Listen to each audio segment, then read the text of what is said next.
سلام بچه ها، من دکتر سحر برنا هستم، پزشک عمومی از دانشگاه علوم پزشکی مازندران و در حال حاضر ریسرچر میو کلینیک آمریکا هستم. این ویدیو رو درست کردم برای اینکه احساس کردم بچه های ایرانی که پزشک هستن و هدفشون مچ شدن توی سیستم آمریکاست و دارن برای پیدا کردن ریسرچ پوزیشن تلاش میکنن، شاید یه سری سوالایی داشته باشن و شاید تجربه من توی این مسیر بتونه کمکتون بکنه. سوال اولی اینه که اصلا چرا ریسرچ پوزیشن؟ من چرا باید ریسرچ پوزیشن بگیرم؟ ریسرچ پوزیشن در قدم اول برای شما اگر دارید به تنهایی وارد آمریکا میشید و طبیعتا وابسته به ویزای فرد دیگه ای نیستید، اگر گرین کارت ندارید، اگر سیتیزن نیستید، برای شما ویزا ساپورت میکنه و ویزایی که ساپورت میکنه عموما جی هست، ولی میتونه انواع دیگه ویزا هم باشه، ولی ایرانی ها معمولا با ویزای جی وارد میشن. دیگه چطور؟ شما وقتی که برای رزیدنتی اپلای میکنید نیاز دارید که CV قوی داشته باشید و این CV رو از جنبه‌های مختلف میتونید قویش کنید. یکیش ریسرچه. شما هر چقدر مقاله های مرتبط بیشتری داشته باشید با اون پوزیشن، طبیعتاً احتمال اینکه مچ بشید توی اون رشته افزایش پیدا میکنه، پس سیویتون رو تقویت میکنه. دیگه اینکه کمک میکنه به شما برای پیدا کردن کانکشن. شما وقتی که توی آمریکا درس نخونده باشید، با سیستم آمریکا پیش نیومده باشید، اساتید رو نشناسید، دانشجوهای دیگر رو نشناسید، طبیعتاً نیاز به یه مسیری دارید که از طریق اون بتونید آشنا بشید با آدمای مختلف، با رشته‌های مختلف و با افراد مختلفی که توی همون رشته شما دارن کار میکنن. حالا میخواد فلو باشه، میخواد رزیدنت باشه، میخواد جزو اساتید باشه، کسایی که اینجا هستن رو شما به هر حال باید بتونید باهاشون کانکشن ایجاد بکنید و ریسرچ پوزیشن این فرصت رو به شما میده که این کار رو بکنید. علاوه بر اون اگر سابقه ریسرچ زیادی نداشته باشید، ریسرچ پوزیشنی که پروداکتیو باشه به شما کمک میکنه تا سایتیشنتون رو افزایش بدید. وقتی سایتیشن شما بالا بره میتونید برای گرین کارت از طریق NIW اقدام بکنید. و در نهایت اینکه پوزیشن ریسرچ چیزیه که همه افراد با انواع ویزا و خود AMG ها و کسایی که از دانشگاه های آمریکا فارغ التحصیل شدن هم دنبالش هستن و یه پروسه‌ایه که تقریبا برای همه طی میشه و حالا برای ایرانیا به خاطر شرایطی که یه مقدار خاص‌تره و محدودیتایی که توی ویزا دارن یه مقدار متفاوته، ولی پروسه همونه. نهایتا فرم ویزا تغییر میکنه، ولی پروسه ایمیل زدن، پروسه پیدا کردن اساتید، مصاحبه کردن یکسانه و برای همه به همین صورت انجام میشه. من از کجا باید شروع کنم؟ اصلا قدم اول اینه که یک فایل اکسل برای خودتون درست کنید و اونو همیشه باز آماده داشته باشید. برای اینکه شما بتونید ریسرچ پوزیشن پیدا کنید باید ایمیل بزنید. مسیر پیدا کردن ریسرچ پوزیشن از طریق ایمیل زدنه. راههای دیگه هم وجود داره، مثل لینکدین، مثل اینستاگرام، مثل توییتر. با این حال ایمیل زدن مسیر اصلی شماست و قرار نیست توی این مسیر به کسی پولی بدین، قرار نیست توی این مسیر کسی بخواد برای شما به ازای گرفتن پول کار رو انجام بده، براتون پوزیشن پیدا کنه. همچین کاری رو به هیچ وجه نکنید. این یکی از ساده ترین کارهایی که شما برای وارد شدن به آمریکا باید خودتون بتونید انجامش بدید و کار پیچیده ای نیست، کار شدنیه. یه مقدار فقط صبر میخواد، حوصله میخواد، تمرکز میخواد، نوشتن یک ایمیل خوب میخواد، نوشتن یک CV حرفه‌ای میخواد و کار نیست که از عهده شما بر نیاد. قطعاً فایل اکسلتون رو داشته باشید و در قدم اول سعی کنید که اساتید رو پیدا کنید. اساتید از کجا پیدا کنم و اصلا به کجاها ایمیل بزنم؟ ببینید اگر شما رشته‌ای که میخواین رشته کامپتیتیویه، رشته‌ایه که خود AMG ها هم دنبالشن، رشته‌ایه که پوزیشن های نسبتاً محدودتری داره، شما باید ایمیل زدنتون رو از جاهای بزرگ شروع بکنید. احتمال فاندد شدن شما توی جاهای بزرگ بیشتره، احتمال اینکه جواب ایمیلتون رو بدن هم بیشتره طبیعتاً. اگر که رشته‌ای که میخواید رشته به نسبت کمتر کامپتیتیویه، میتونید از دانشگاه های کوچیک شروع بکنید. احتمال فاندد شدن کمتره، ولی احتمال اینکه شما توی همون دانشگاه بتونید مچ بشید بیشتره. طبیعتاً واسه هر کسی یه چیزی اولویتشه و آدمای مختلف با هم دیگه متفاوتن. خوبی کار کردن توی دانشگاه‌های بزرگ اینه که برای CV شما بهتره و احتمالاً منتورهای بهتری توی اون دانشگاه بتونید پیدا کنید، چون این افراد تجربه بیشتری توی ریسرچ دارن، احتمالاً پروداکتیو ترن، متدهای ریسرچ بهتری دارن و چون بیشتر درگیر ریسرچ فلو هستن، بیشتر درگیر ریسرچ هستن، به شما برای تقویت CVتون میتونن بهتر کمک بکنن. اون دانشگاهاتون رو که لیست کردید میرید توی وبسایت همون دانشگاه و رشته‌ای که میخواید توش ریسرچ کنید رو پیدا میکنید. قسمت فکلتی شما اگر بگردین اسامی اساتید رو میتونید پیدا بکنید. آیا من حتما باید همون دقیقاً رشته‌ای که میخوام مچ بشم ایمیل بزنم؟ نه، شما ممکنه که رشته‌ای که میخواید مثلا جراحی باشه، خب شما توی این مسیر میتونید به ENT هم ایمیل بزنید چون اونم رشته جراحی محسوب میشه. میتونید به رشته های فلوی جراحی عمومی ایمیل بزنید، مثلا جراحی پلاستیک، مثلا جراحی عروق، مثلا حتی جراحی ارتوپدی. شما میتونید به اینها ایمیل بزنید چون این اولین قدم ورود شما به آمریکاست و رشته پرتی هم نیست نسبت به چیزی که میخواید. بعدن که وارد آمریکا شدید میتونید پوزیشنتون رو عوض بکنید و حتی اگر عوض هم نکنید از همون اول وارد یه رشته مرتبط شدید. و طبیعتا حالا برای رشته جراحی به جراحی عمومی هم خب فکر میکنید، جراحی کولورکتال هست، جراحی اونکوسرجری هست، این همه رشته‌های مرتبطن مثلا برای جراحی. ولی به من چیزی که گفتن این بود که برای همه رشته ها ایمیل بزن. من این کار رو نکردم چون که میخواستم تا جایی که میتونم ریسرچم مرتبط با چیزی که دوست دارم نگه دارم. به نظر من اگر مثلا ارتوپدی میخواید، ریسرچ کردن توی داخلی وقتتون رو میگیره و ممکنه که مخصوصا که حالا ارتوپدی رشته کامپتیتیوی هم هست، اون ریکامی که بهتون میدن آنچنان تأثیری نداشته باشه. پس ریکامی که شما میخواید از اساتید همون رشته است و بهتره که بیشتر در همون زمینه تلاش بکنید. پس رفتیم توی سایت دانشگاه، رشته‌مون رو انتخاب کردیم، اساتید رو پیدا میکنیم. اسم اساتید اون رشته‌ای که میخواید رو توی اون فایل اکسلی که میخواید وارد بکنید. برای هر دانشگاه یه بخشی از اکسلتون رو اختصاص بدین. اسامی اساتیدی که میخواید رو زیر همون اسم دانشگاه بنویسید. رشته‌ای که دارن توش کار میکنن، اگر یه مقدار دارید وایدتر ایمیل میزنید رو جلوی اسمشون بنویسید. مثلا بدونید که این استاد اونکوسرجنه، اون استاد جراح کولورکتال، اون استاد جراح عمومیه. اینها رو جلوشون بنویسین. اگر ایمیل استاد توی همون سایت بود که خیلی از وبسایت ها ایمیل اساتید رو اونجا قرار نمیدن، که فبه ها و مشکلی ندارید و ایمیل میزنید. ایمیل رو توی همون فایل اکسلتون وارد بکنین. و این رو میخواستم بهتون بگم، خوبی داشتن فایل اکسل اینه که به شما کمک میکنه بتونید دوپلیکیت ها رو راحت تر پیدا بکنید، چون که یه سری از اساتید اسمشون توی چند تا دپارتمان ممکنه باشه. ممکنه توی جراحی عمومی باشن، توی کولورکتال هم اسمشون باشه، توی اونکوسرجری هم مثلا باشه و شما وقتی که تعداد اساتید زیاد میشه ممکنه تکراری ایمیل بزنید. این کارها رو که فایل اکسلی که داشته باشید بعد از اینکه هر دانشگاه رو کامل کردین میتونید فایند دوپلیکیت رو بزنید و دوپلیکیت ها رو پیدا کنید و پاکشون کنید. همون اول توی وقت و انرژیتون هم صرفه جویی میشه. ایمیل اساتید رو من اوایل وارد میکردم توی فایل اکسلم، بعدش دیگه وارد نکردم چون با جیمیلم ایمیل میزدم و توی جیمیلم بود. ولی میتونید وارد بکنید، بعدن هم به درد خودتون میخوره هم به درد دوستاتون میخوره. میتونید بعدن فایل رو شیر بکنید برای کسایی که همون رشته رو احیانا میخوان اپلای بکنن برای ریسرچ پوزیشنش.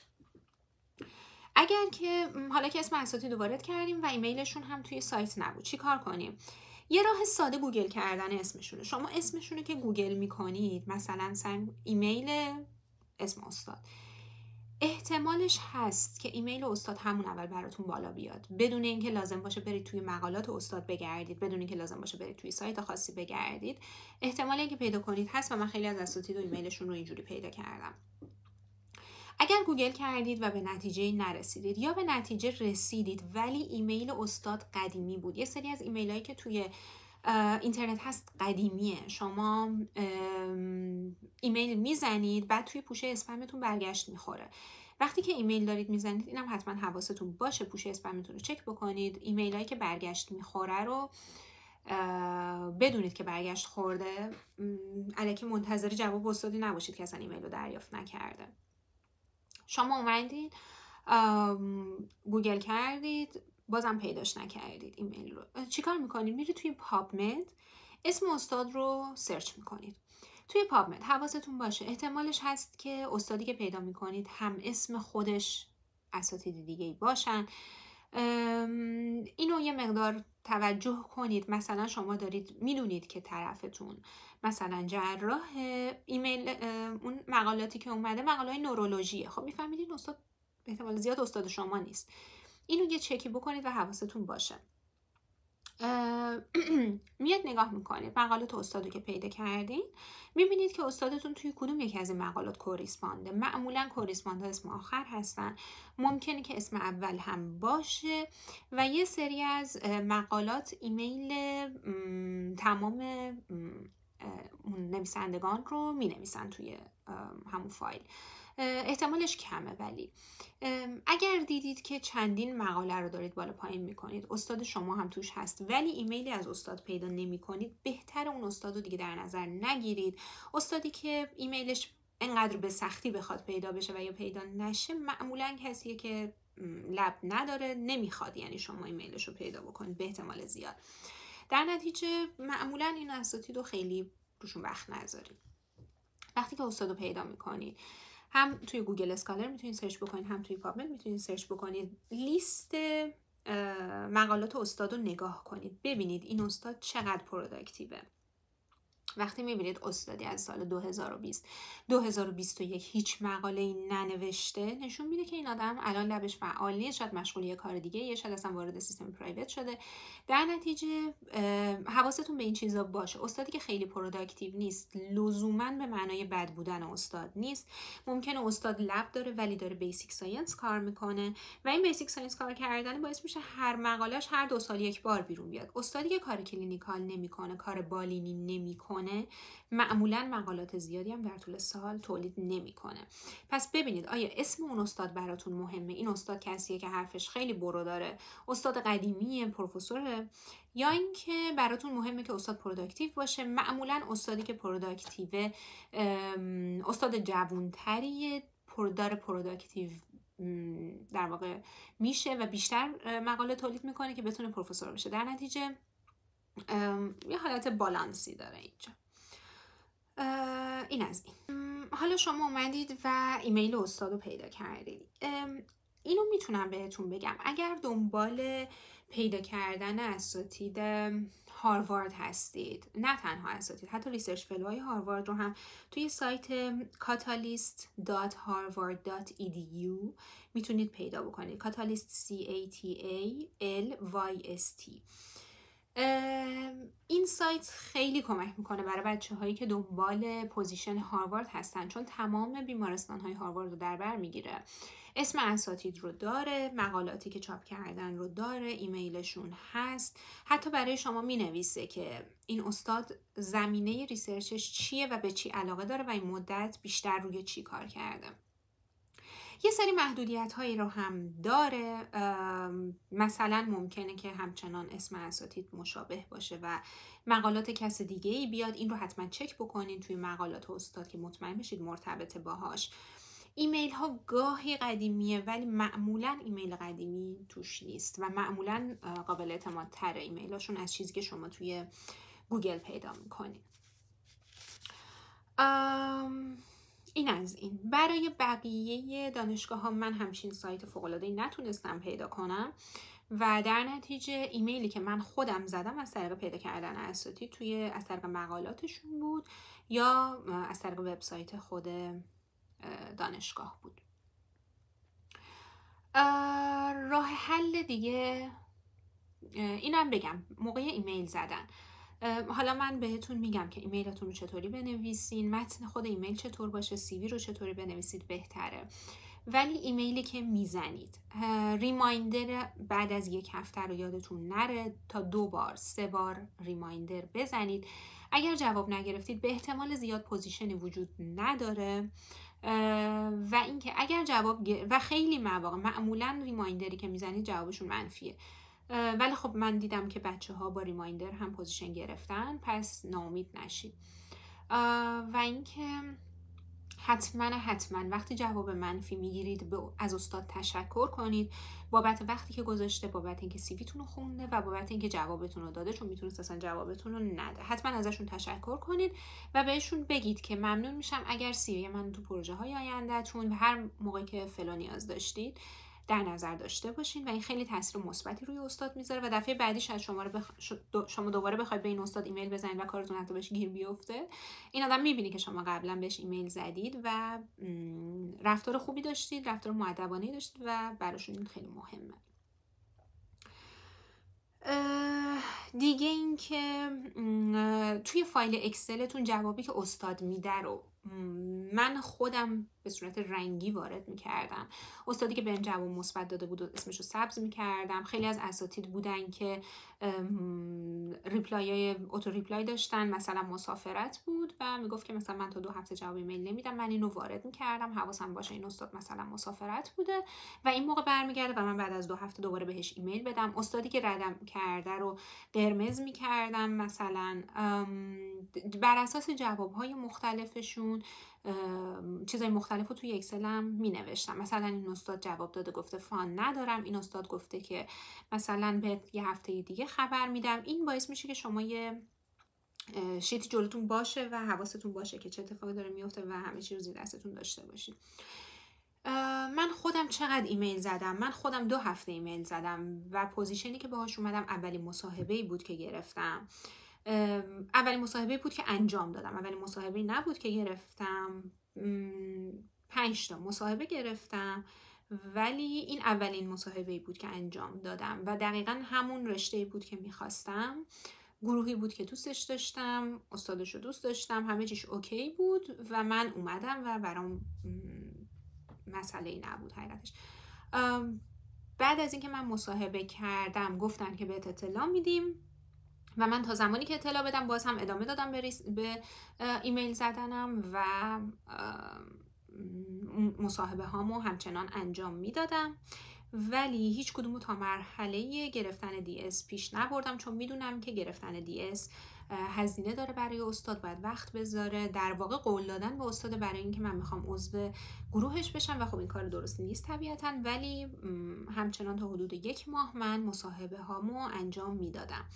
در طول روز چند تا ایمیل بزنیم؟ من خودم 10 تا ایمیل میزدم، 15 تا ایمیل میزدم. روزایی بود که اصلا ایمیل نمیزدم و روزایی بود که شاید 20 تا ایمیل میزدم. ایمیل هامو من برنامه ریزی میکردم. خود جیمیل این اجازه رو به شما میده که شما ساعت و روزی که ایمیلتون میخواد فرستاده بشه رو اوکی کنید. در نتیجه مثلا مثل خود من که همزمان داشتم درس میخوندم، اگر وقتشو ندارید که کل روزو بذارید مثلا 20 ایمیل رو همون روز بنویسین، ایمیلاتون رو بنویسید، اساتیدو که دارید ایمیلاشون رو هم که دارید برنامه ریزی کنید و اسکیجولی که میکنید توی خود جیمیل به شما این اجازه رو میده که مثلا هفته آینده، مثلا دوشنبه ساعت 8 صبح به وقت آمریکا این ایمیل فرستاده بشه. خوبی این قضیه چیه؟ خوبی این قضیه اینه که شما میتونید برنامه ریزی کنید که به تمام اساتید یک دپارتمان در طول 1 روز همزمان ایمیل نزنید. احتمال خیلی زیادی مشکل آنچنانی ایجاد نمیکنه ولی چهره خیلی خوبی هم نداره.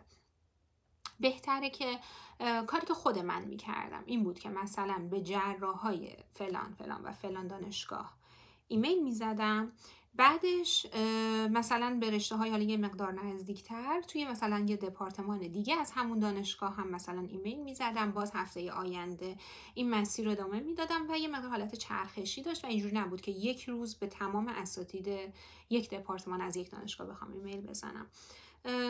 من نشیدم که حالا خیلی بخوایم سختگیر باشیم بگیم که حتما باید همین کار بکنیم، اینطوری نیست. معمولا اساتید آنچنان وقت زیادی ندارن که بخوان با همدیگه چک کنن، چون ایمیل های خیلی زیادی میگیرن و بخوام با همدیگه چک بکنن که حالا مثلا آیا این آدم به شما هم ایمیل داده یا نه. در نتیجه این به نظر من روش خوبی بود. خب من عذر میخوام صدام گرفت، موهامم افشون شد.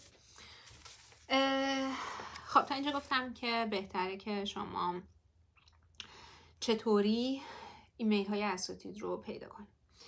حالا از بحث ایمیل، راجع به ایمیل این رو هم بهتون بگم. ببینید ایمیل زدن یه پروسه‌ایه که پروسه ناراحت کننده، پروسه خوشحال کننده ای نیست. قرار نیست شما که ایمیل میزنید از استاد جواب بگیرید. بیس رو بذارید برای اینکه استاد قرار نیست جواب شما رو بده. اینجوری وقتی جواب میگیرین بیشتر خوشحال میشین. 90%شون جوابتون رو نمیدن اصلا. نه به خاطر اینکه حالا بخوان مثلا به شما بی توجهی کنن.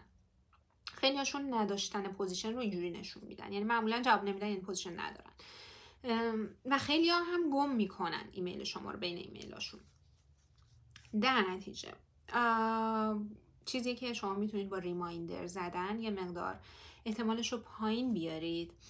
ساعتی که ایمیل میزنید، ببینید ساعت آنچنان چیز مهمی نیست. من تقریبا یعنی پوزیشن هایی که گرفتم، مصاحبه هایی که گرفتم خیلی مرتبط نبود با ساعتی که ایمیل زدم. اینو میتونم بهتون بگم، من ایمیل زدنم رو که انداختم برای عصر به وقت آمریکا، میتونم بگم که بیشتر جواب گرفتم و احتمالاً به خاطر اینکه پیک دوم چک کردن ایمیل توسط اساتید توی عصره و در نتیجه 6-7 تایم خوبیه توی عصر آمریکا اگر ایمیلاتون به دستشون برسه. میتونید صبح هم ایمیل بزنید. آیا روز تعطیل ایمیل بزنیم یا نه؟ بزنید، مشکلی نیست اصلا. خیلی ها روز تعطیل ایمیلشون رو چک میکنن. آدم های چک کردن ایمیل به تعداد آدم های مختلف روش های مختلفی داره، در نتیجه خیلی چیز رو نشون نمیده. ولی خب تایم اداری اگر ساعت مثلا 12 ظهر برسه احتمالش هست که مقدار ایمیلتون کمتر دیده بشه یا گم بشه لای بقیه ایمیل ها. ولی لازمش اینه که ناامید نشید و انتظار اینو با این انتظار که قراره 90% جواب منو ندن، اونایی که جوابمو میدن اوکی نشه و با این سیستم جلو برید که ناامید نشید و همچنان به ایمیل زدنتون ادامه بدید. اگر دنبال رشته های مرتبط با کنسر یا اونکوسرجری هستین، MD اندرسون تگزاس خیلی خوب جواب میده. یعنی بیمارستانی که واقعا اساتیدش حداقل اینه که اگر پوزیشن نداشته باشن جواب ایمیلتون رو میدن و خوب هم جواب میدن و من به اندرسون ها عصر ایمیل زدم و خیلی هاشون جواب دادن. البته اوکی نشد ولی خب گفتند که مثلا ما پوزیشن نداریم. دیگه این که فکر میکنم راجع به ایمیل تقریبا همه چیزو گفتم. حالا اگه یادم رفته بود دوباره برمیگردم و میگم. راه دیگه این که اساتید رو پیدا کنیم و باهاشون کانکت بشیم چیه؟ راه دیگه پیدا کردن اساتید توی لینکدینه. توی اولا که یه لینکدین حرفه‌ای داشته باشید. لینکدینتون رو درست طراحی کنید، عکس داشته باشید، محل زندگیتون، رشته‌تون، مقالاتی که نوشتید و چاپ شده رو بهش لینک بکنین. سعی کنید که کانکت بشید با افرادی که توی همون رشته دارن کار میکنن و اساتید، فلوها و دانشجوها، رزیدنت هایی که توی همون رشته که شما میخواین دارن کار میکنن، با اونها کانکت بشید.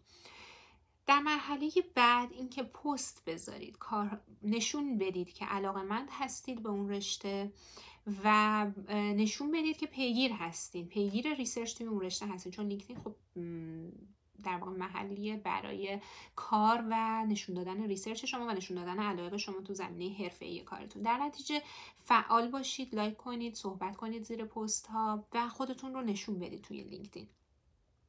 کاری که میتونید بکنید و کاری که من خودم کردم و توی لینکدین پوزیشن گرفتم این بود که من به اساتیدی که حالا مرتبط بودم با کار من پیام میدادم توی لینکدین و بهشون میگفتم که آیا شما از یک توضیح خیلی کوتاه راجع به خودم میدادم، خیلی کوتاه در حد چند خط، و میگفتم که آیا شما از پوزیشن اطلاع دارید، نمیگفتم که آیا شما خودتون به طور اختصاصی لب دارید یا نه، میگفتم که آیا شما از پوزیشن اطلاع دارید، مثلا چیزی به گوشتون خورده، و طبیعتا باز هم 90% جواب نمیدادن، ولی خب یه عده خوبی جواب دادن، یا میگفتن که سی ویتون رو بفرستید، یا میگفتن که من دوستی دارم که مثلا لب داره، اتفاقا ایشون داره دنبال یه نفری میگرده، مثلا من سی وی شما رو براشون میفرستم، یا اینکه خودشون پوزیشن داشتن و میگفتن اوکی بیا مصاحبه کنیم، و از این طریق هم میتونستیم باشون در واقع کانکت بشیم و خوب بود برای من. ولی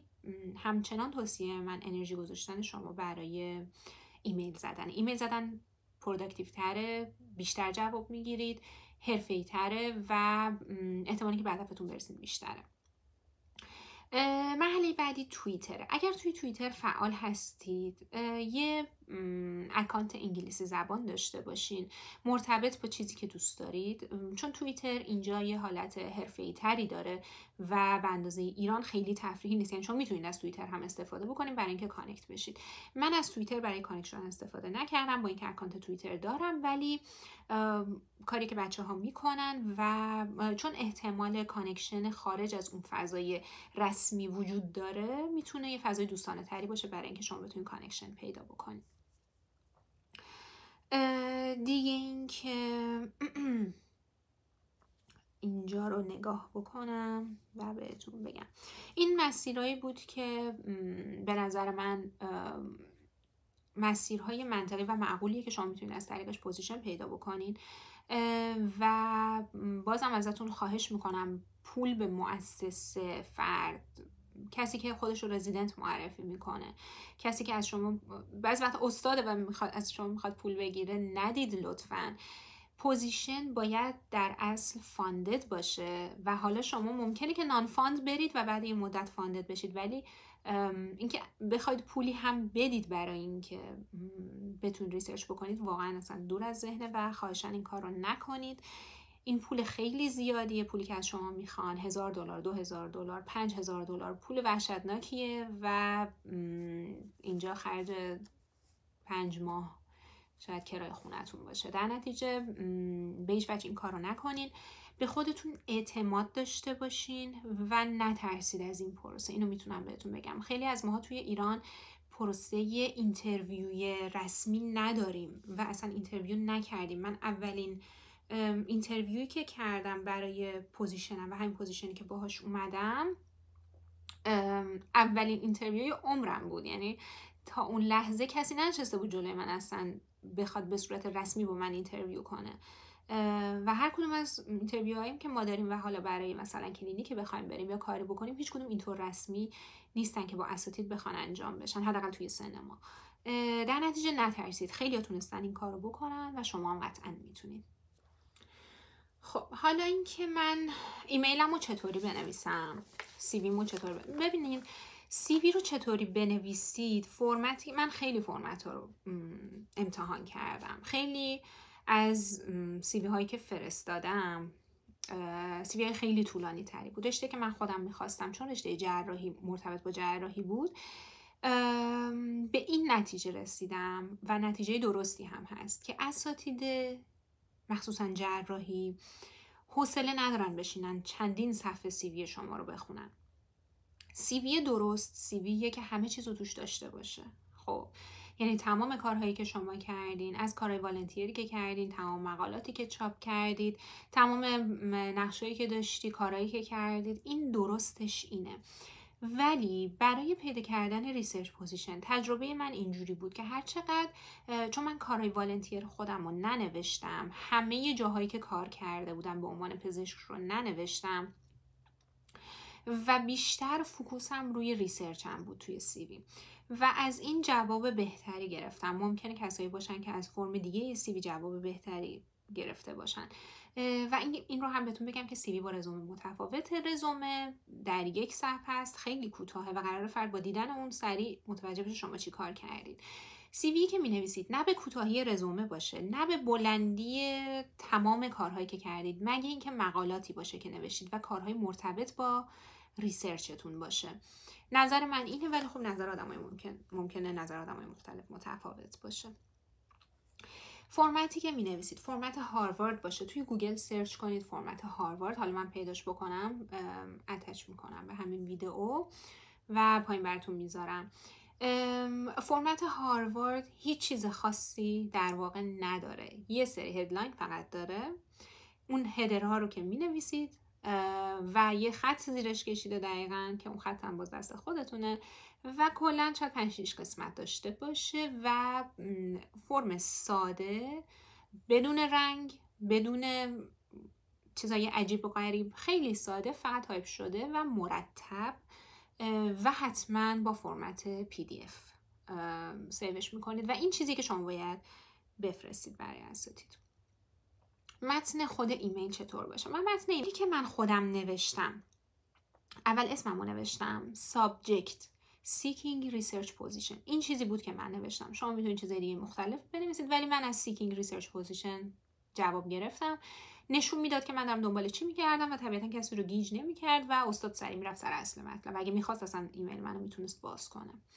Dear Doctor مثلا فلانی، اون کسی که دارید مینویسید حتما این هم حواستون باشه. اسم استادا رو حتما قبل از اینکه اون دکمه سند ایمیل رو بزنید حتما چک بکنید. من بعضی وقتا مثلا چون خب کپی میکنید، تعداد زیاد داری ایمیل میزنید، خیلی مقاله کپی میکنید یه سری جاشو تغییر میدید. من یه بار مثلا اسمو یادم رفت تغییر بدم، با اونی که اسمشو یادم رفت تغییر بدم من پوزیشن گرفتم. یعنی میخوام بهتون بگم که استادم اوکیه، استادم میدونه شما تو چه شرایطی دارید ایمیل میزنید و اگر پوزیشنی داشته باشه بهتون میده. استادا اینطوری نیستن که مثلا پوزیشن نگه داشته باشن و نخوام به کسی بدنش. هدفشون دادن پوزیشن به شماست. در نتیجه اگر که استاد پوزیشن داشته باشه و ریسرچ فلو بخواد، خیلی باید تلاش کنید که نگیرید اون پوزیشن.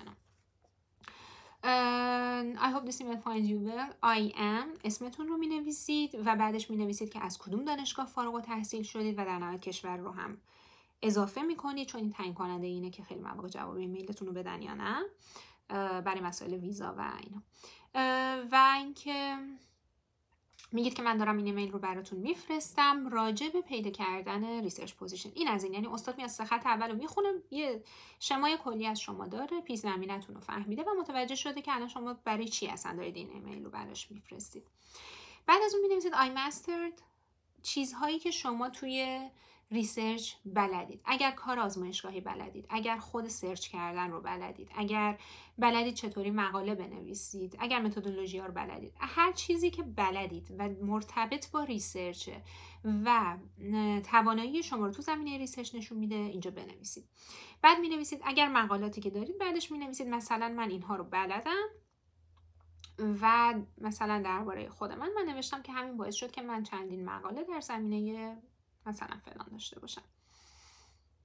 حالا این که من چندین مقاله تو این زمینه دارم به من کمک میکرد چون من دقیقا تو همون زمینه میخواستم اپلای کنم. ولی وقتی شما مثلا پوزیشناتون مثلا پوزیشنی که میخوایم برین رادیولوژی و چیزی که روش مثلا بیشتر ریسرچ انجام دادید اطفالش، حالا میتونید اون اطفالش رو مثلا خیلی چیز نکنید، مثلا بولد نکنید، بگید که باعث شد که من مثلا 10 تا 20 تا 3 تا یه دونه مثلا مقاله داشته باشم. حالا یه دونه رو ننویسین بهتره، ولی خب منظورم این که مرتبط باشه بهتره. بعدش می نویسید که I plan to pursue my research interest in اون زمینه‌ای که میخواید. اون زمینه که میخواید چیه؟ اینجا اونجاییه که شما این ایمیل رو پرسونالایز میکنید. ببخشید من یه آب بخورم، صدام گرفت با عرض پوزش. شما پرسونالایز میکنید این ایمیل. مثلا میگید که مثلا من گفتم که توی فایل اکسلتون ببینید استاد روی چیا بیشتر کار کرده. مثلا استاد جراحه، اون کوسرجن اصلا، ولی مثلا مدت هاست که داره مثلا تیروید عمل میکنه. تیروید فکر کنم میشه مثلا جراحی اندوکرین باشه، ولی منظورم اینه که میبینید استاد مثلا 5 سال عمرش رو گذاشته برای اینکه فقط تیروید رو عمل بکنه. خب شما اینو وقتی بنویسید مثلا من دارم علاقم اینه که ریسرچم رو پیگیری کنم در زمینه جراحی تیروید، این همون تلنگره رو به استاد میزنه که این آدم میدونه من دارم تو چه زمینه کار میکنم. در نتیجه اینو حتما وارد چیز بکنید. این قسمت پرسونالایز ایمیل های من بود. بچه ها هستن که میرن تمام مقالات استاد رو میخونن، میبینن دقیقا داره روی چی کار میکنه، یه قسمتی از مقالاتش و ریسرچ اینترست های خود استاد رو توی ایمیل میارن. طبیعتا این بهترین فرم ایمیل زدنه ولی بسیار بسیار وقتگیره. حداقل برای من ایمیل زدن پروسه خیلی وقتگیری بود، با اینکه من اینقدر مثلا تغییر ایجاد میکردم. در نتیجه اگر میخواید وقت سیو کنید و به نظر من تأثیر آنچنانی در گرفتن جوابی که شما قرار بگیرید نداره، خیلی بهتره که این کار رو بکنید. خیلی لازم نیست دایوین بکنید، خیلی بگردید ببینید حالا استاد دقیقاً دنبال چیه و تو چه چیزایی کار کرده و من حتما برم همه مقالاتش رو بخونم. نه، یکی دو تا مقاله آخرش اگه میخواید بخونید و بدونید که این اواخر روی چیا کار میکرده. به نظر من همین کافیه. بعد این رو هم که نوشتید، بعدش می‌نویسید please find my CV attached to this email. این نکته مهمه، یادتون نره سیویتون رو اتچ کنید. خیلی مواقع ما یادمون میره مثلا میگیم که please find my CV فلان، بعد استاد میره میبینه اصلا اتچمنتی وجود نداره. اینا چیزاییه که وقتی شما ایمیلتون رو اسکیجول میکنید که بر اساس اون اسکیجول شما ایمیل فرستاده بشه، خیلی خوبه. یه فرصتی دارید که هنوز ادیت کنید ایمیل رو و همه ایمیل‌ها چون زیر هم دیگه میاد میتونید راحت ببینید کدومشون اتچمنت رو نداره و این خیلی کاربردیه.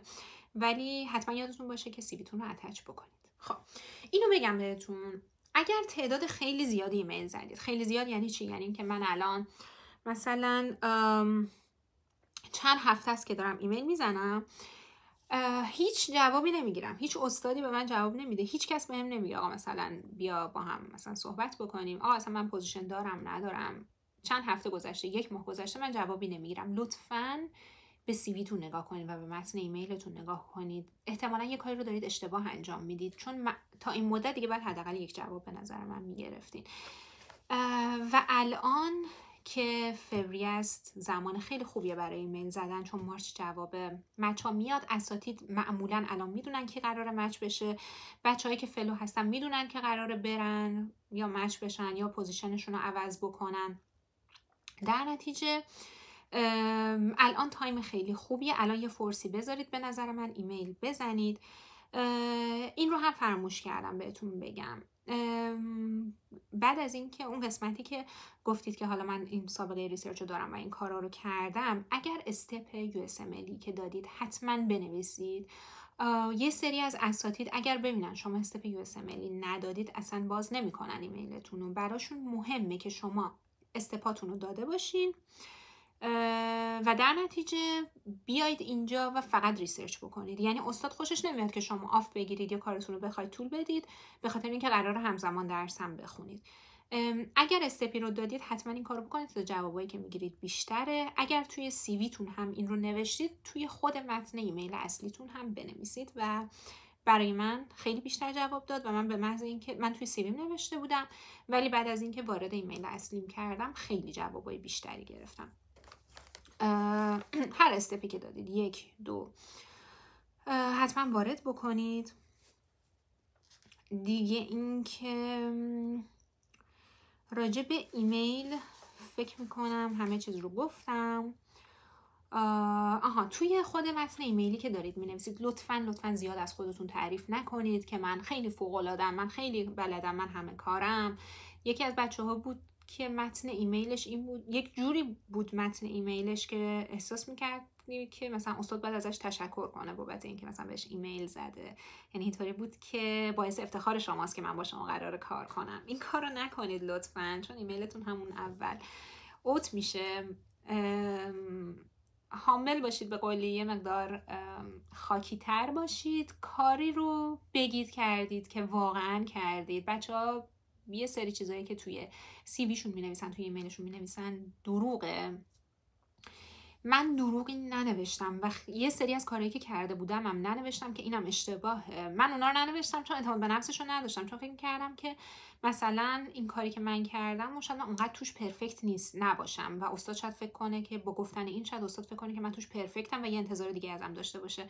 برای همین ننوشتمش. این کار اشتباهی، اگه برگردم به عقب مینویسمش.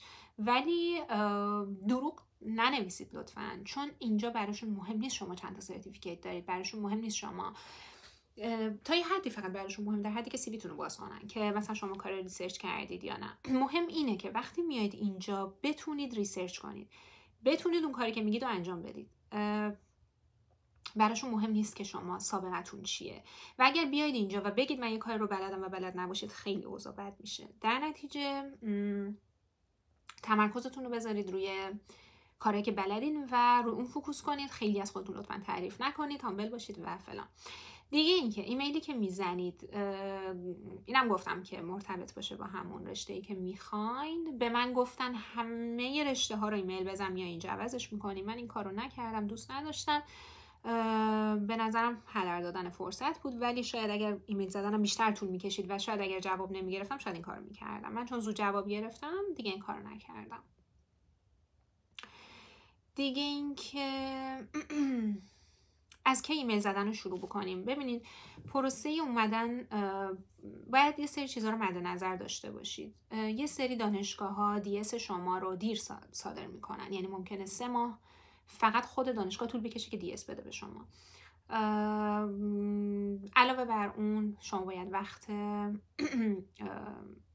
سفارتخونه هم بگیرید، بعد برید مصاحبه بشید، بعد ممکنه بخورید به کلیرنس. در نتیجه استاد که از شما میپرسه، وقتی میبینه که شما دارید از ایران میاید، از یک کشور دیگه میاید، میدونه که شما دارید رو حساب ویزا میاید. در نتیجه میدونه که قراره یه وقتی رو برای ویزای شما بذاره کنار.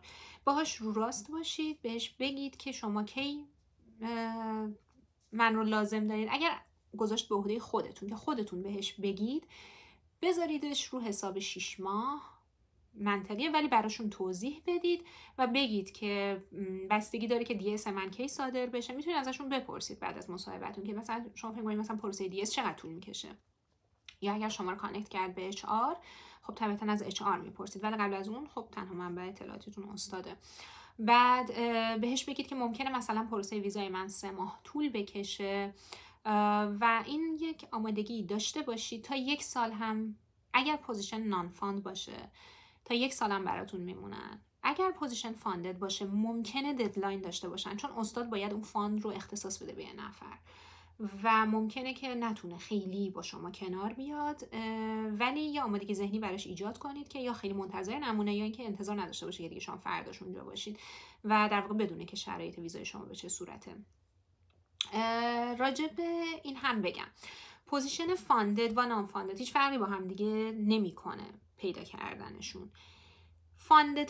پوزیشن فاندد پیدا کردن بر اساس شانسه، کاملا شانسه. یعنی شما ایمیل میدید، ممکنه ایمیل اول شما رو یه استادی بخونه که فاند داره و بگه که من فاند دارم و به شما میدم. استادی که فاند داشته باشه بهتون میده و ممکنه که شما 2 هفته ایمیل بزنید، 3 هفته ایمیل بزنید، 4 ماه ایمیل بزنید و پوزیشن فاندد پیدا نکنید. پوزیشن فاندد برای رشته‌های پزشکی تعدادش کمه، مثل رشته‌های مهندسی نیست. در نتیجه نان فاندد اومدن اینجا یه چیز خیلی روتینیه، ولی طبیعتاً با دلار 46 تومن 47 تومنی که معلوم نیست به کجا برسه منطقیه که دنبال پوزیشن فاندد باشید. ولی این هم هست که شما پوزیشن فاندد رو از داخل اینجا راحت تر میتونید پیدا بکنید. در نتیجه میتونید ایمیل بزنید جاهای مختلف و وقتی که وارد شدید پوزیشن نان فاندتون رو به فاند تغییر بدید یا از خود استاد بعد از اینکه فاند گرفت فاند بگیرید. منتها از خود استاد بپرسید که مثلا استاد به شما میگه که من پوزیشنم نان فانده، به خود استاد بگید که استاد آیا امکان اینکه این پوزیشن فاندد بشه هست یا نه. مثلا به شما میگه که من تا 6 ماه نمیتونم به شما فاند بدم، یا از شما قول میگیره که تا 1 سال شما قراره نان فاند واسه من کار کنید. این رو اول باهاش طی کنید، چون ممکنه به شما بگه من به هیچ وجه امکان نداره که فاند داشته باشم. یعنی استاد برای هیچ گرانتی اپلای نکرده تا الان و نمیکنه و فاند داخلی هم نداره، چون اساتید 2 مدل فاند میتونن داشته باشن، یا اکسترناله که گرانت اپلای میکنن یا اینترناله که از خود اون مؤسسه میگیرن. یه سری اساتید که خب فاند داخلی دارن، فاندهای داخلی مقدارشون کمتره، عموما گرانت ها خب عددهای بزرگتری ان که مثلا از NIH میان به عنوان مثال. اینو با استاد طی کنید. مثلا من یکی از پوزیشنایی که داشتم فقط به خاطر این رد کردم که استاد واضحا گفت که من فاند ندارم و اصلا امکان اینکه فاندد بشم وجود نداره. خب من اصلا تصمیم گرفتم که رو اون آدم سرمایه گذاری نکنم. دیگه اجازه بدید که راجع به خود مصاحبه هم براتون بگم. خب استاد به شما اوکی داد و بهتون گفت که بیاید با هم یه مصاحبه انجام بدیم. اولا اینکه به شما معمولا میگن که چه تایمی برات خوبه، یه چند تا تایم بهشون میدید. معمولا این رو میسپرم به منشیاشون. استادی که من خودم باهاش صحبت کردم و استادمه، خودش همون لحظه اینترویو کرد. یعنی بستگی داره، اساتید مختلف با هم دیگه متفاوتن، ولی استاد میاد از شما میپرسه که چه تایمی مثلا برای شما خوبه. شما مثلا 2 روز یا 3 روز در هفته رو بهشون میگید که آقا مثلا من این تایم ها میتونم مصاحبه بکنم و استاد یکی از اونها رو اوکی میکنه و به شما تایم مصاحبه میده. توی مصاحبه چه چیزایی ازمون میپرسن؟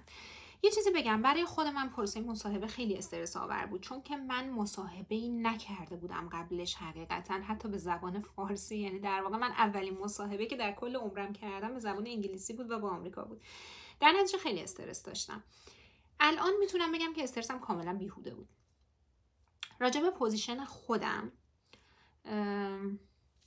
اینو بخوام بهتون بگم، استاد من گفت که تو باید با من 6 تا ریسرچ فلوی دیگه دارم و من میخوام بدونم که تو آدم تیم ورک هستی یا نه، و همه فلوها باید ازت خوششون بیاد و باید با همشون مصاحبه کنیم و همشون هم لطف کردن جداگانه مصاحبه کردن. در نتیجه من 7 تا مصاحبه داشتم با خود علاوه بر خود استاد، یعنی برای یه پوزیشن. میخواستم بگم که همچین چیزایی هم ممکنه اتفاق بیفته و اگر این اتفاق بیفته اتفاقا خیلی خوبه، خیلی خوبه و من واقعا خوشحالم که این کار کردم. یک، شما فلوهایی که قراره برید ببینید رو از قبل میشناسید، باهاشون کانکت میشید، باهاشون حرف میزنید، توی اون یه سالی که شاید توی پروسه هستین ازشون اطلاعات میگیرید راجع به پوزیشن، راجع به اینکه چه کاری قراره انجام بدید و کلا باهاشون دوست میشید. 2، شما از فلوها میتونید بپرسید که شرایط اون پوزیشن چطوریه. در واقع استاد رو از دید فلوهایی که دارن باهاش کار میکنن میسنجین و این خیلی خوبه. میتونید ببینید که آیا استاد ساپورتیو هست، آیا استاد پروداکتیو هست، آیا شما راضی هستید، فضا توکسیک نیست، خودتون معمولا اونجا چه کار میکنی، وظایفتون چی است. اینا چیزاییه که شما میتونید از یک فلو که معمولا همسن خودتونه بپرسید و این خیلی کمک کننده است. معمولا مصاحبه ها مچگیری نیستن. بذارید من اینو بگم که یه مقدار استرستون کمتر بشه.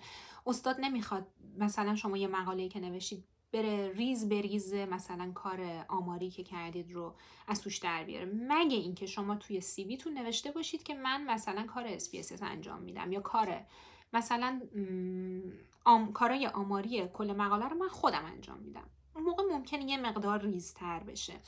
ولی در رابطه با من تجربه من این بود که استاد راجع به بیشتر فوکوسش روی یکی از مقالات من بود که بیشتر مرتبط بود به کار خودش و در این حد بود که تو توی این کارها چه کانتریبیوشنی داشتی، به طور کلی چه کارهایی کردی. همین. نیومد ریز از من بپرسه دقیقاً این مثلا پروژه رو از اول تا آخر بر من توضیح بده، تو دقیقاً توش چی کار کردی، مثلا فلانی چی کار کرد. اینا اصلا نبود. فلوئنسی زبان شما رو میخوان بسنجن که ببینن شما اصلا میتونید ارتباط برقرار بکنید باهاشون یا نه. راجع به شرایطی که مد نظر شما ازتون میپرسن که آقا شما این پوزیشن رو چجوری پیدا کردید و اصلا چرا علاقه‌مندی به این، هم به این محل چرا علاقه‌مندی، همین که به این رشته چرا علاقه‌مندی، و شما یه پیش زمینه میدید، میگید مثلا من به این رشته علاقه دارم به خاطر اینکه توی دانشگاه این اتفاق بر من افتاد، برای اینکه توی دانشگاه این روتیشن رو داشتم، برای اینکه مثلا فلان کارو کردم، قبلا ریسرچ کردم، به این علاقه‌مند شدم. اینطوری میخوام و اینکه دیگه ازتون چیا میپرسن. مثلا استادی که بخواد ازتون بپرسه ازتون میپرسه که استپ ها رو دادید یا نه، اگر براش مهم باشه. استاد من براش مهم بود که حتما همه ریسرچ فلوها هر 2 تا استپ رو داده باشن و اصلا با کسی که 2 تا استپ رو نداده باشه مصاحبه هم نمی‌کرد. اساتید دیگه هم 1 نفر دیگه هم دقیقاً همینطور بود و گفتن که من اون موقع مثلا استپ 2 رو نداده بودم، گفتن که استپ 2 تو که دادی بعدش به هم خبر بده که من باید مصاحبه بکنم. یعنی براشون خیلی مهم بود. باز هم میگم استاد با استاد متفاوته. ازتون میپرسن که کی میتونید اینجا باشید و بعدش نهایتش میرسه به قسمت سوالات شما که حالا یا خودشون میگن قبلش که ما فاند داریم یا نه. در مورد من اینجوری بود، اساتیدی که جواب میدادن میگفتن که من فاند ندارم، آیا تو هنوز علاقه‌مند هستی که مثلا بیای اینجا، یا اگر فاندت باشه که نمیگن اصلا معمولا که ما فاند داریم، یعنی بیسشون اینه که فاند باید داشته باشه پوزیشن، و اگر نداشته باشن توی ایمیل بهتون میگن. اگر چیزی نگفتن آخر مصاحبتون ازشون میپرسید که آیا شما فاند دارید یا نه. یه سوال خیلی اوکیه و اصلا هم چیزی نیست. و ازشون میتونید بپرسید که من آیا میتونم انتظار فاند مثلا بعد از 1 سال داشته باشم؟ آیا همچین چیزی هست؟ مثلا بخوایم گرانتی اپلای کنیم یا اتفاق این چنینی بیفته که من بتونم فاند داشته باشم، که جوابتون رو میدن. بعد بهتون ازشون میتونید بعد اینکه میتونید از اساتیدی که حالا خودشون بهتون ایمیل ریسرچ فلوها رو ندادن بپرسید که آیا من میتونم با ریسرچ فلوهاتون هم ارتباطی بگیرم و ازشون چند تا سوال بپرسم. این خیلی چیز روتینیه اینجا، یعنی چیز بی‌ادبانه‌ای نیست که بگید حالا مثلا استاد با من مصاحبه کرده، من حالا میخوام با فلوهاشم مثلا حرف بزنم چه فکر میکنه راجع به من. اینطوری نیست، یه چیز روتینیه، بعدشون هم نمیاد و خب من این کارو کردم و ازشون اون اساتیدی که با هم مصاحبه کردن ولی خودشون ایمیل ریسرچ فلوها رو ندادن یا نگفتن که حتما باشون کانکت شو، من خودم ایمیل ریسرچ فلوها رو گرفتم و گفتم که مثلا اگه امکانش هست باشون مثلا یه صحبتی بکنم و به نظر من خیلی خوبه. توی لب‌های پی اچ دی که این خیلی روتینه و میگم من این کارو برای پوزیشن خودم هم کردم و اوکی بود و به نظرم هم مشکلی نبود. برای اینکه خود مصاحبه چطور باشه، ببینید خود مصاحبه یه سری قوانین خاصی داره. اولا اینکه لباس رسمی بپوشید ولی نه چندان رسمی. مثلا نه اینکه نتونید بپوشید ولی لازم نیست حتما کت شلوار بپوشید. خب یه لباس رسمی بپوشید. ترجیحاً لباستون با پس زمینتون تضاد داشته باشه. مثلا پس زمینه سفید بهتره که لباس شما سفید نباشه. حواستون به پس زمینتون باشه. اگر یه تعدادی کتاب باشه، چیزای مرتبط باشه، به هم ریخته نباشه. منظورم اینه کتاب باشه خوبه. یه پس زمینه مرتب و تمیز و حرفه‌ای برای خودتون درست بکنید، چون اون چیزی که استاد از شما میبینه. اگر مصاحبتون از طریق زومه، حتما یه زوم کال اول داشته باشید با گوشیتون، حالا با دوستتون، با هر کس دیگه، یا اگر یه اپلیکیشنیه که تا الان استفاده نکردی کاربردش رو یاد بگیرید حتما، که موقعی که مصاحبه شروع میشه تازه دنبال چیزای مختلف نگردید و وسایلتون آماده باشه. توی مصاحبه انرژی بیشتر از حالت عادی داشته باشید، چون مصاحبه کردن از طریق در اون مصاحبه آنلاین انرژی شما رو یه 20% میندازه. واسه همین شما وقتی که دارید صحبت میکنید با استاد بهتره که پر انرژی، نمیگم خیلی زیاد از حد بخواین عجیب و غریب رفتار کنید، نه، ولی با انرژی بیشتر از حالت عادی صحبت کنید. این باعث میشه که انرژی شما تازه توی چیزی که اون فرد میبینه به حالت عادی برسه و بیحال در واقع به نظر نیاید. مرتب باشید، ساده باشید. لازم نیست که کفش بپوشید حتما، ولی لباس رو بالا تا پایین کامل بپوشید. لباس رسمی داشته باشید، این رو هم گفتم.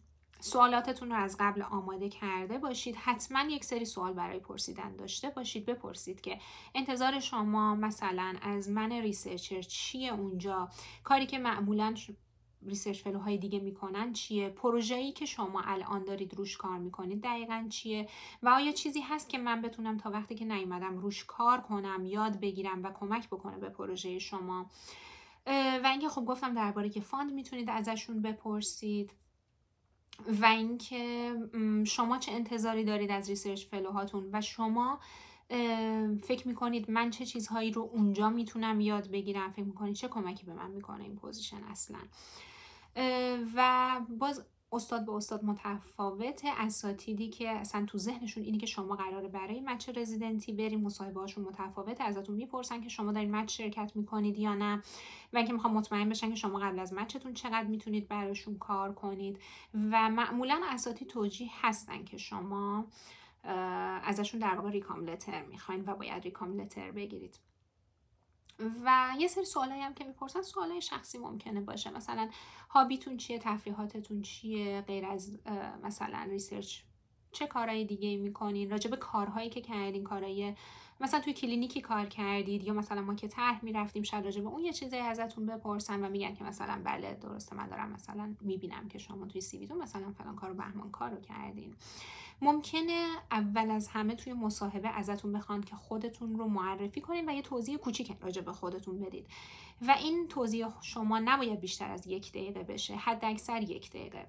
فقط اسم و فامیلتون رو میگید که کجا درس خوندید و طبیعتا پزشک هستید، میگید که چه چیزهای، تقریبا شبیه هم متن ایمیلی که نوشتیده، میگید که چه چیزهایی رو توی ریسرچ بلدین و هدفتون از اومدن چیه و من میخوام مثلا ریسرچمو توی این زمینه ادامه بدم و برنامه‌ام اینه و برای همین به شما ایمیل زدم و ازشون تشکر میکنیم بابت اینکه این فرصت رو بهتون دادن. این چیزاییه که معمولاً اتفاق میفته.